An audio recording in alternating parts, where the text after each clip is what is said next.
All right, today we're digging into something truly massive.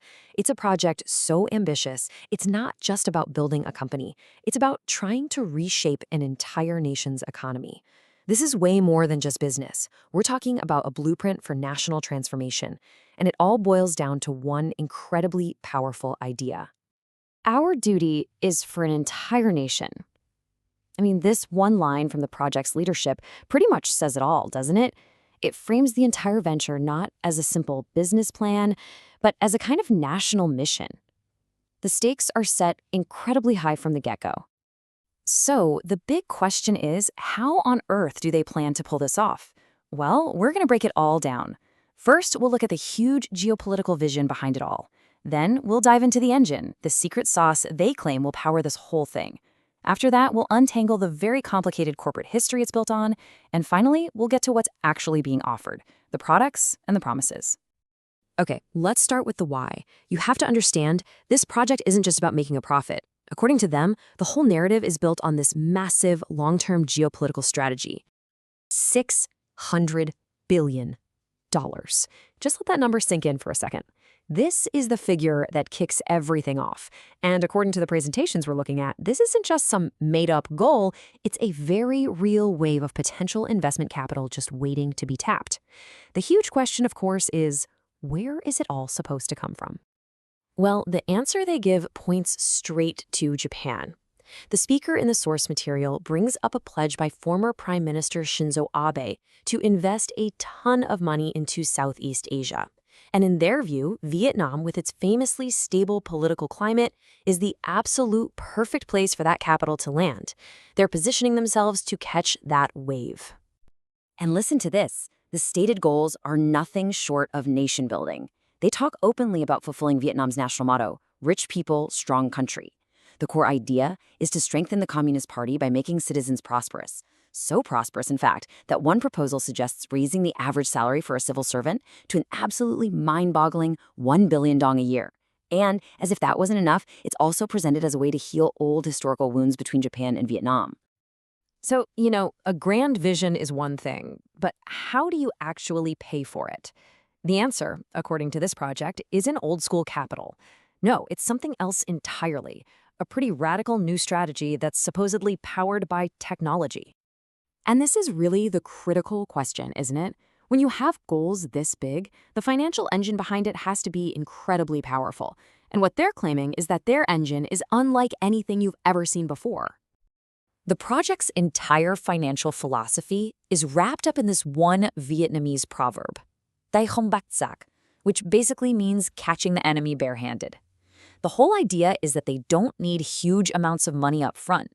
Instead, they plan to use intellect, strategy, and modern technology to generate massive cash flow from practically nothing. And this slide right here perfectly illustrates their primary tool. The presentations constantly put the flawed, emotional human trader up against a perfectly disciplined AI. Humans are called out for things like gong length, that's holding on to losing trades because of pride or fear. The AI, on the other hand, is programmed with cold, hard, unbreakable rules. It uses automatic stop losses, it operates 24/7, and it runs on pure mathematical logic, no emotion involved. Now, this is the really crucial point. There was a previous failure, and they blame that on a lack of discipline. So the entire project has been rebuilt on this new motto, discipline as strength. This, they claim, is the absolute key to their comeback and all of their future success. Okay, to really get what's happening now, we have to rewind a bit and look at the past. This whole thing didn't just pop up out of nowhere. It's apparently built on a foundation that goes back decades, and it's pretty complex. So this timeline gives us the bird's eye view. The story allegedly starts way back in 1979 with a Japanese partner company. Now, the speaker claims this company has ties to the Japanese royal family. Then you fast forward to 2015, and the Vietnamese company Ba Chia Qua is founded. But around 2019, the whole thing nearly implodes. They blame a massive cash flow crisis on COVID and a huge failure in their payment systems. And that, right there, brings us to the present day and this big relaunch. So we've covered the grand vision and the engine, but what is this project actually selling? What are the tangible things that partners investors are putting their money into? And here we go, another massive number for you, $1 billion. That's the revenue target they've set for themselves, and they want to hit it by March of next year. It's a truly insane goal, but there's a very, very specific reason for it. See, that billion-dollar figure isn't just some random number they pulled out of a hat. The speaker explains that it's all about strategy. If you want to move billions of dollars in investment from Japan to Vietnam, you need the paperwork to look right. As they put it, trying to transfer $1 billion to a company that only has, say, 10 million in revenue would set off every single money laundering red flag in the book. So here's the breakdown of what's actually on the table. The core of it all, of course, is access to that AI trading bot. But they also talk about investment packages they call grapes, and they're offering corporate bonds.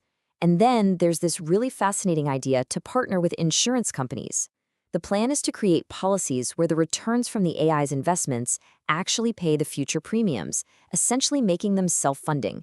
It's all supposed to be part of a bigger ecosystem of financial products. And after looking at all of this, it really brings us to the one central question. Is this a legitimate, even if unbelievably ambitious, roadmap to national prosperity that's cleverly using geopolitics and AI? Or is it just a dream built on a foundation of immense and maybe unquantifiable risk?